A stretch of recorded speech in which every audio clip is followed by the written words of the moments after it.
Entrevistas com os candidatos a prefeito de Campos é um oferecimento. UENF, uma universidade a serviço da sociedade. Aqui é ciência. A SIC, a Associação Comercial e Industrial de Campos. Há 129 anos, comprometida com desenvolvimento econômico e social.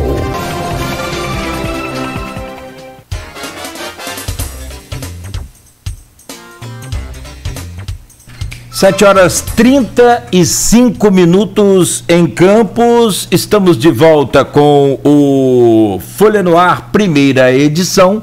Hoje, sexta-feira, dia 16 de outubro de 2020, recebendo no programa Folha no Ar, nessa primeira sequência, na verdade, de entrevistas com os candidatos à Prefeitura de Campos. Hoje, o prefeito de Campos e candidato à reeleição, Rafael Diniz. Eu agradeço a presença do senhor prefeito e desejo um bom dia. Seja bem-vindo aqui ao Folha no Ar, primeira edição, Rafael. Olá, Cláudio, bom dia para você, bom dia para Luiz, o Aldir, todos os ouvintes da Folha FM. É um prazer estar com vocês aqui nessa manhã de sexta-feira, dia 16 de outubro. A gente está podendo bater um papo sobre a nossa cidade, sobre a eleição, e especialmente sobre o que a gente quer para o futuro de Campos. Então é uma alegria muito grande estar podendo bater esse papo com todos vocês nessa manhã de sexta-feira. Rafael, bom dia, obrigado pela presença. Bom dia. Primeira pergunta é feita para todos os candidatos, que eu acho que muito além da questão eleitoral, e a gente está alertando isso desde julho, muito mais importante, inclusive, de novembro, é a crise financeira de Campos. A Folha fez de julho ao começo da campanha, em setembro, a Folha fez uma série, agosto, perdão, a Folha fez uma série de 11 painéis, né, ouvindo vários especialistas da área de economia, finanças, ciência política, antropologia, sociologia, gestores universitários, gestores da iniciativa privada, sindicalistas, 34 representantes da sociedade civil organizada. E há vários, logicamente, diferenças de formação, de área de atuação, de visão política, mas algumas coisas são consensuais. E a questão é muito complexa. Mas se há um eixo para essa discussão, nas suas muitas variantes, é o seguinte: seu governo enviou, obrigado por lei, enviar, como qualquer outro governo, né, a projeção de orçamento para Campos 2021. É 1,75 bilhão, 1,7 bilhão. O economista Alcimar Chagas, estudioso não só da economia de Campos, como da economia da região, professor da UENF, fez uma estimativa de 1,5, apresentou vários números, vários dados para fazer a sua estimativa. E outro economista ouvido no painel, o Roberto Rosendo, diretor da UF Campos, em virtude da crise econômica advinda da pandemia, que deve vir com força no ano que vem, projetou-se 1,5, ele classificou como otimista. Ele acha que pode ser pior. Mas vamos lá, 1,5, 1,7... são as projeções, 1,7 oficial, o 0,5 do professor Alcimar. Com a sua fazenda estima os gastos totais do município em 2 bilhões para 2021. E você tem 1,1 bilhão, né, esse é o certo, 1,1 bilhão já prometido só como folha de pagamento. Pergunta é óbvia, né? Como fechar essa conta? Aloysio, bom dia mais uma vez. Essa, com certeza, é a pergunta que qualquer candidato a prefeito vai ter que responder nesse processo eleitoral e que, de certa forma, a gente já vem respondendo durante o nosso mandato, né? Porque nós somos o primeiro governo a enfrentar essa grave crise financeira no pós-royalty. Ainda recebemos recursos de royalties, mas, obviamente, está posto, e a Folha fez um grande trabalho nesses últimos dias, fazendo todo esse levantamento, inclusive ouvindo a sociedade civil, de que Campos não tem mais o recurso que sempre teve ou que teve ali atrás. A gente dá um exemplo, a participação especial, que é um recurso, como o próprio nome diz, especial, que entra de 3 em 3 meses o nosso município, na verdade, sempre entrou. Campos já chegou a receber mais de 180 milhões de reais numa única participação especial, e o nosso governo é o primeiro a receber uma participação especial zerada.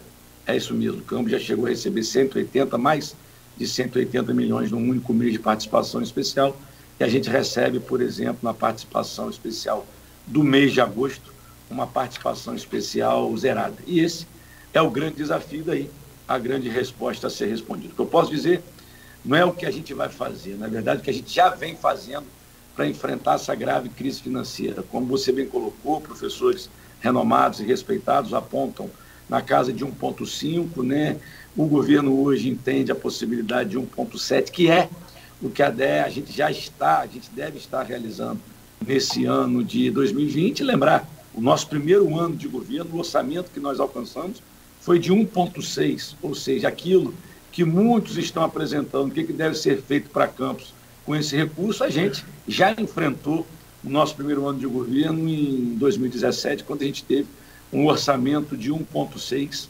Né? Vale lembrar que no ano anterior, 2016, o último ano da outra gestão, Campos teve pelo menos 2,6, mais de 2,6, ou seja, 1 bilhão a menos do que nós tivemos, do que Campos hoje está acostumado a ter. O que a gente vem fazendo como eu disse, não é só o que a gente vai fazer se aqui a gente continuar como prefeito de Campos, é o que a gente já vem fazendo, a nossa gestão já vem fazendo, que é reduzir despesas e aumentar a arrecadação. Não basta você, enquanto gestor, reduzir as despesas se você não buscar alternativas para aumentar a arrecadação. A gente já vem buscando reduzir as despesas, né, como um todo, esse grande problema que você falou, que é o custo da máquina pública, que é o custo da folha.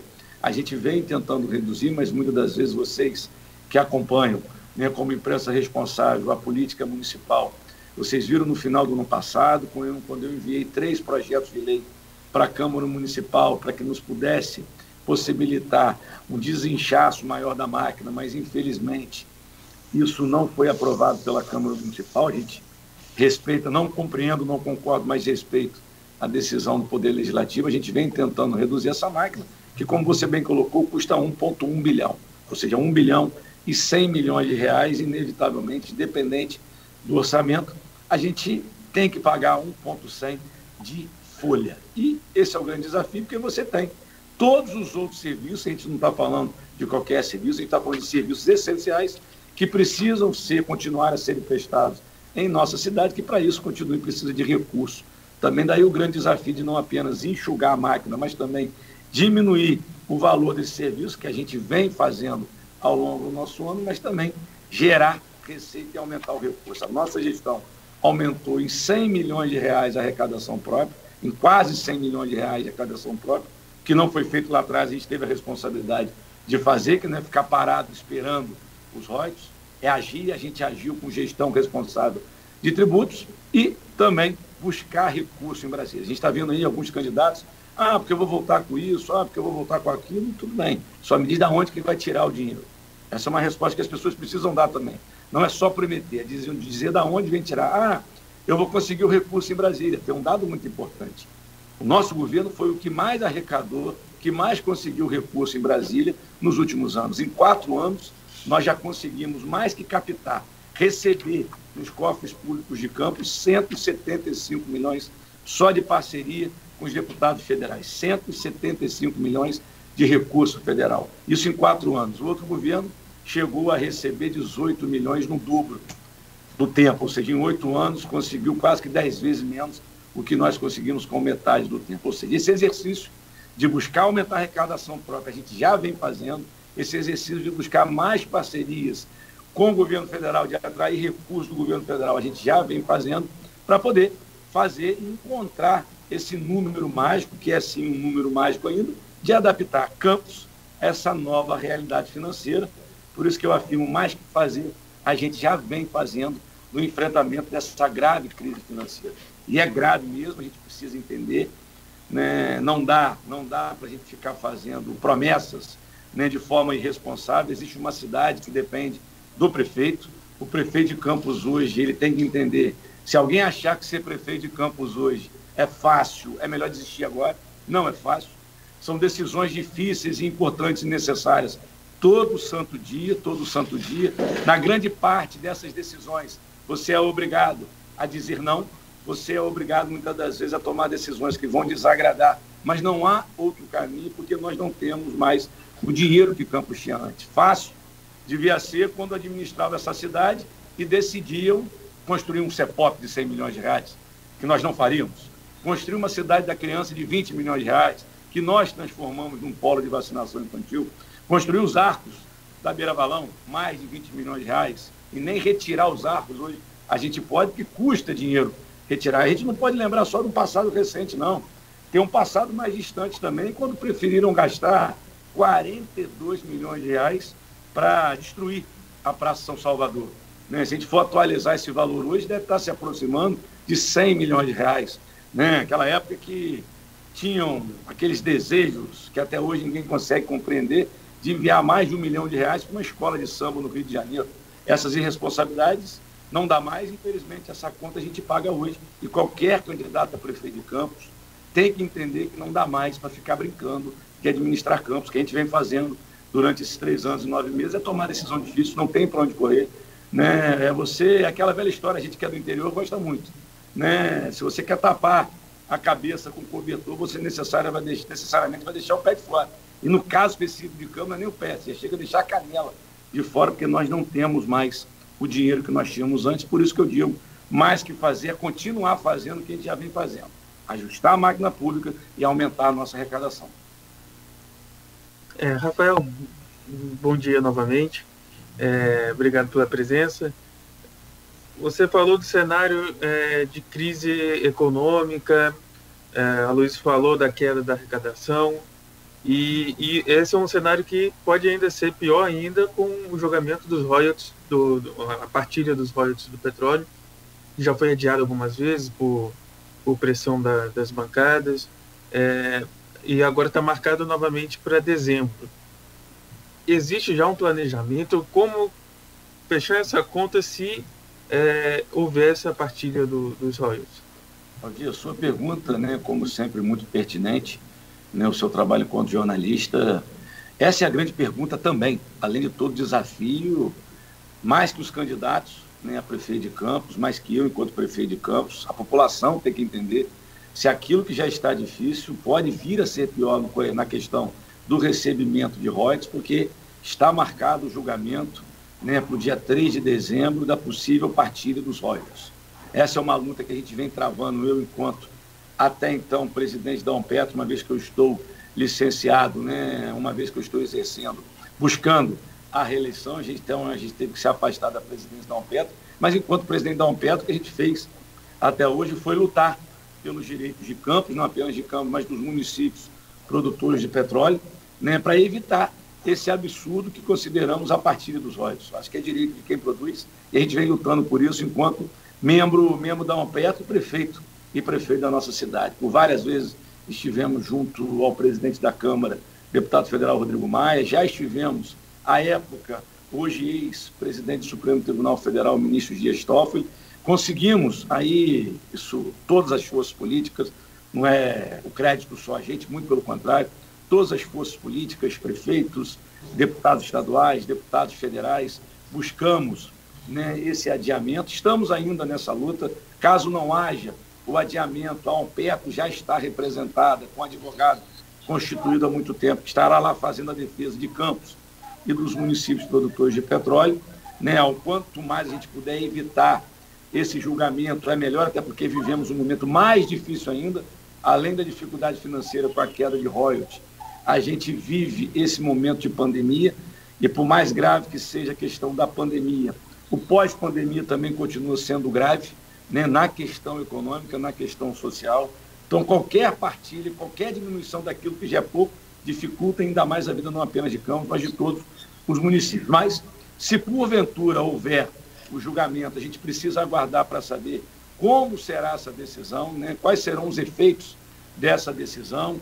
Tem gente que defende ainda a possibilidade de Campos e de municípios ter que devolver o que deveria ter sido redistribuído lá atrás. Imagina, pode ser muito pior do que apenas redistribuir para frente. O que eu posso dizer para vocês é o seguinte, né, é continuar administrando Campos como a gente vem administrando. reduzindo a máquina, reduzindo o custo dos serviços, obviamente, tentando que isso afete menos possível a nossa população, mas não podemos ficar parados apenas nisso. É fazer o dever de casa, como a nossa gestão vem fazendo, de atrair recursos, seja a melhoria da arrecadação própria, isso depende da responsabilidade do governo, que a nossa gestão está tendo, né, com o aumento da gestão de tributos, o aumento da nossa arrecadação própria. Por exemplo, né, a dívida ativa em Campos estava completamente abandonada. São créditos que o município tem na praça, que nós encontramos, que estava completamente abandonada, e que o nosso trabalho de gestão responsável fez com que a dívida ativa voltasse a arrecadar e a gerar recursos para o município de mais de 100% do que faziam antes. Isso mostra responsabilidade e compromisso nosso em aumentar a nossa arrecadação própria e continuar fazendo a articulação política que nenhum outro governo fez, que nós estamos fazendo, de buscar recursos em Brasília, de ter parcerias com os deputados federais, independente de bandeira partidária, independente de bandeira, de corrente ideológica.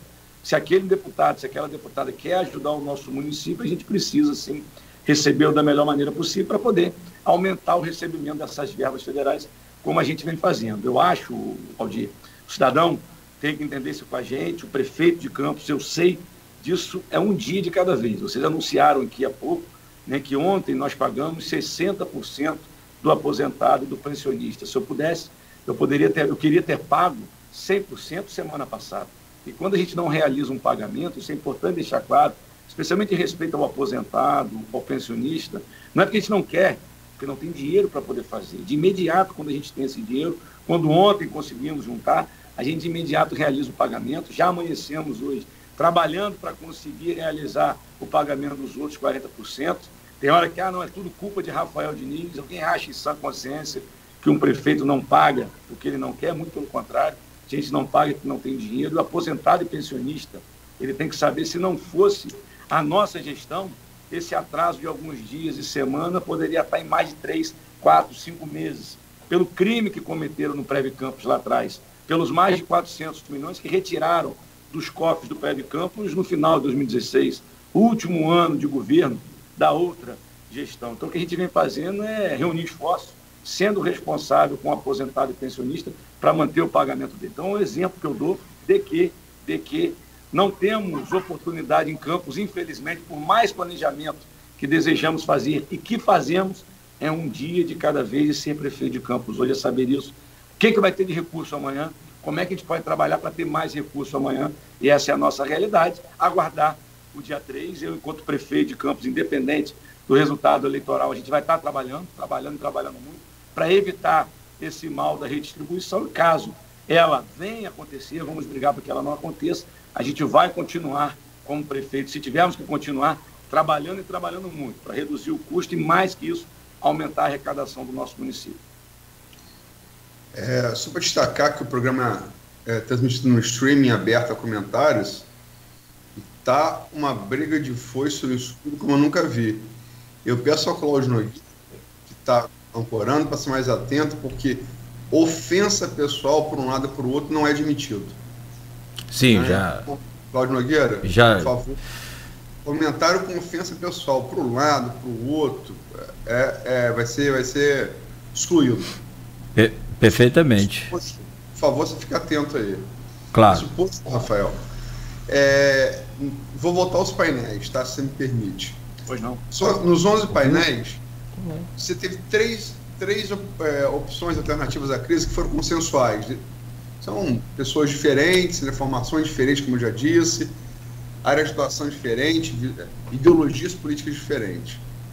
Dentre essas três alternativas, uma delas foi retomada da vocação agropecuária do município, que foi o eixo econômico do município do início da sua colonização, no século XVII, até começar a entrar os royds, que foi nos anos 90, e as PEs, às quais você já se referiu, começaram a ser pagas no ano 2000. Mas do século XVII até o petróleo, Campos viveu da agropecuária, viveu do que era produzido no campo. E em 2020, no orçamento, logicamente que o orçamento é uma peça que ela sofre modificações, foram aprovados 5,8 milhões para então Superintendência de Agricultura, que agora ganhou de novo o status de secretaria. E a gente tem que lembrar que a safra de cana desse ano, com 2 usinas só funcionando, 2 usinas, a saber, a Sapucaia, que é a Coagro MPE, e a Canabrava. Apenas 2 usinas, a expectativa é de que a safra gire na economia de Campos 500 milhões de reais, o que é cerca de 1/3 do orçamento de 2021. Mas eu pergunto, com esse potencial, com essa história e com esse presente, esses 5,8 milhões lá de 2020 não é pouco? Aloysio, para a agricultura sempre vai ser pouco, mas não é uma questão de se é pouco, é muito, é o que é possível. E muitas das vezes a gente tem que entender, e sendo muito franco para a nossa população que nos ouve, que nos assiste, né, essa é uma expectativa que a gente tem. Temos que ver também se teremos condições de cumprir. Né? O próprio Aldir levantou a questão há pouco, né? E isso se não houver uma redistribuição, uma mudança completa da peça orçamentária. Então, o que a gente tem que entender, né, e ontem discutindo com o FIDESC, né, com um fórum das universidades, o professor Jefferson, reitor do IFE, uma figura muito respeitada e admirada por mim, ele lembrou uma coisa: ser gestor hoje é você entender a diferença do desejável do possível. Né? O desejo é quanto mais recursos para a agricultura nós tivermos.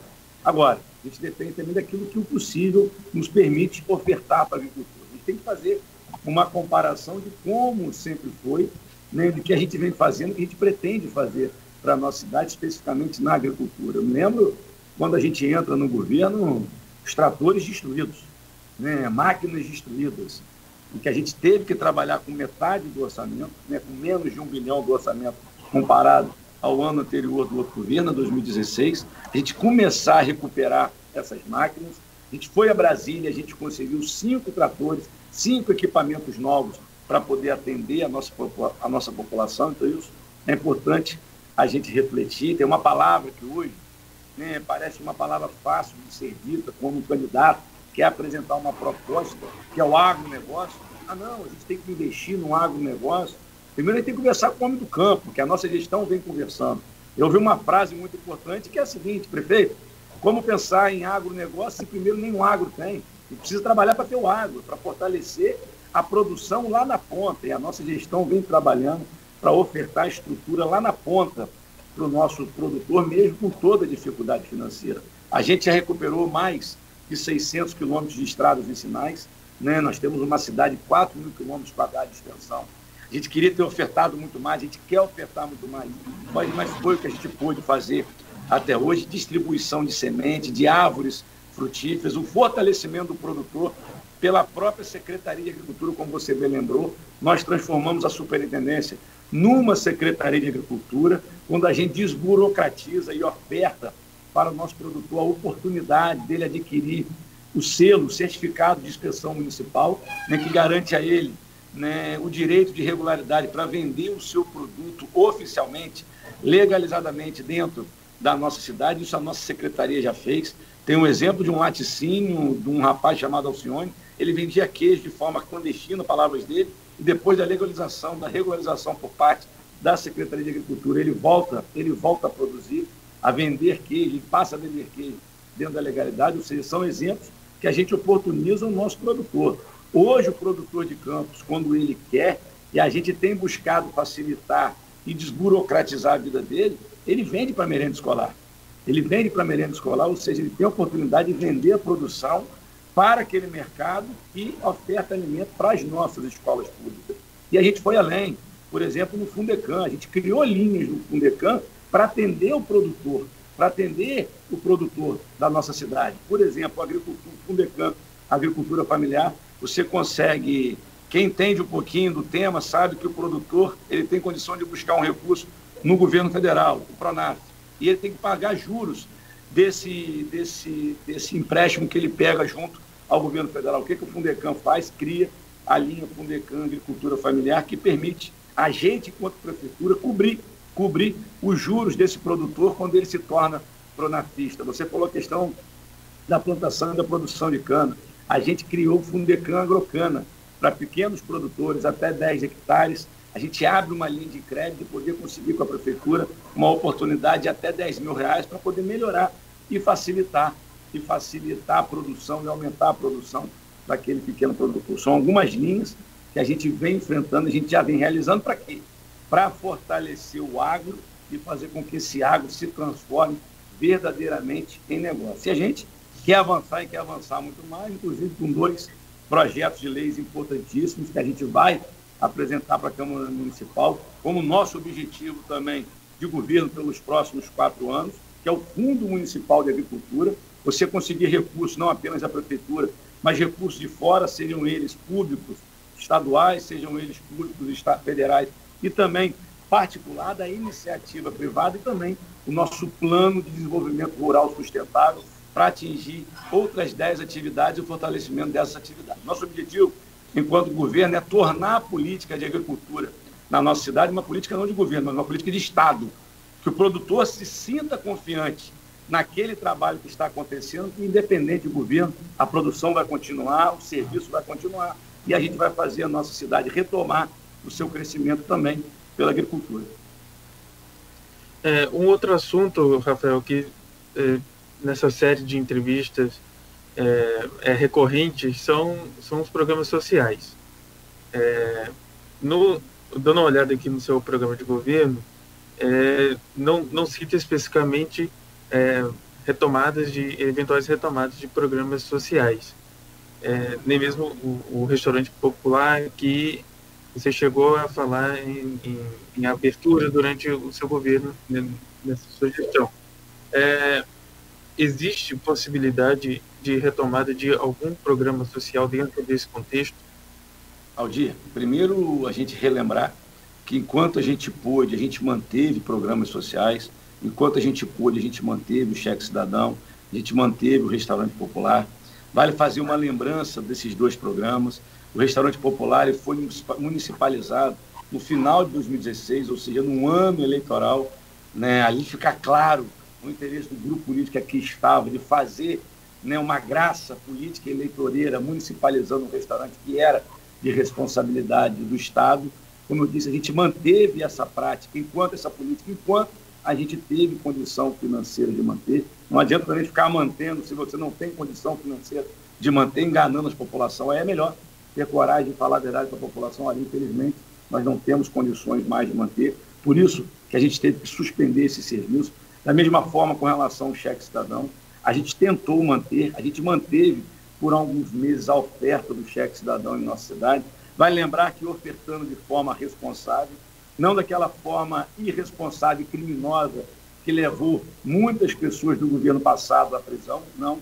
Um critério de distribuição correto, técnico e responsável, atendendo aqueles que realmente precisam. A gente não é contra o programa social, muito pelo contrário.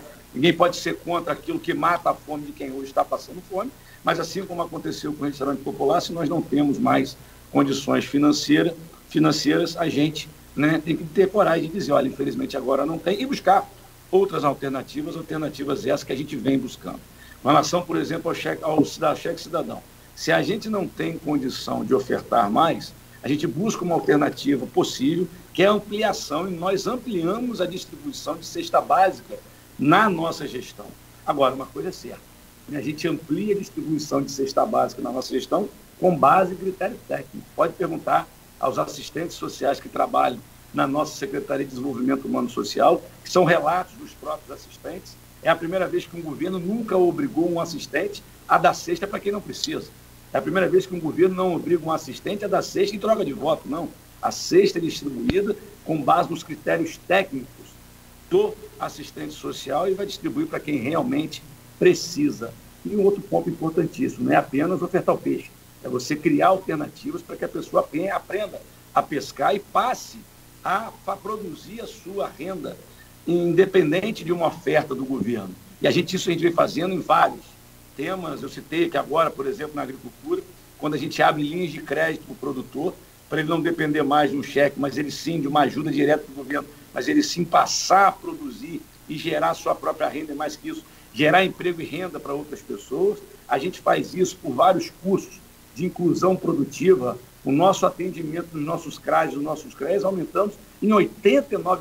Olha o aumento que a gente faz de prestação e assistência a essas pessoas que precisam dessa ajuda por estarem em estado de situação de vulnerabilidade. A gente passa a ofertar mais cursos de inclusão produtiva, ofícios como cabeleireiro, artesanato, panificação, onde a pessoa aprende o ofício, a gente cria oportunidade para ela começar a produzir dentro da sua própria casa, né, tirar o seu próprio sustento, e o próprio Fundecan, né, um Fundecan que lá atrás já perdeu várias oportunidades, um rombo de 500 milhões de reais. Um minuto, candidato. A 40 empresas apenas. A gente está vendo essa realidade e a gente hoje já assinou mais de 704 contratos esses que geram renda, geram emprego e mais emprego para tantas outras pessoas. Prometer a continuação dos programas sociais, nós não podemos ter essa irresponsabilidade, eu não vou ter essa irresponsabilidade. Se lá na frente Campos tiver condição financeira de fazer, faremos sim, mas hoje não há essa possibilidade. O que há sim é continuar fazendo o que a gente vem fazendo, cuidar das pessoas que realmente precisam, de forma técnica e de forma responsável. Muito bem, são 8h05. Terminado o primeiro bloco com os 30 minutos, assim como para todos os candidatos. Aloysio ou Aldir, vocês querem fazer alguma conexão para o próximo bloco ou vamos direto? Quero fazer sim, em cima dessa pergunta do Aldir. Infelizmente, a gente deixou de abordar aqui uma das alternativas que eram apontadas como também foram unânimes nos painéis, que era a parceria com o polo universitário. Mas eu quero fazer uma pergunta em cima dessa resposta do Rafael, a pergunta do Aldir, e deixo para abrir o próximo bloco. Perfeito. 8h05 em Campos. Você está ouvindo a Folha FM 98,3, uma emissora do grupo Folha da Manhã. Este é o Folha no Ar, primeira edição. Nós vamos ao intervalo rápido, voltamos já com o candidato à reeleição, atual prefeito de Campos, o Rafael Diniz, conversando conosco nesta primeira rodada de entrevistas com os candidatos à prefeitura de Campos, que segue até semana que vem na primeira rodada e logo a seguir começaremos aí a segunda rodada, conforme o sorteio, com a participação de todos os representantes dos partidos.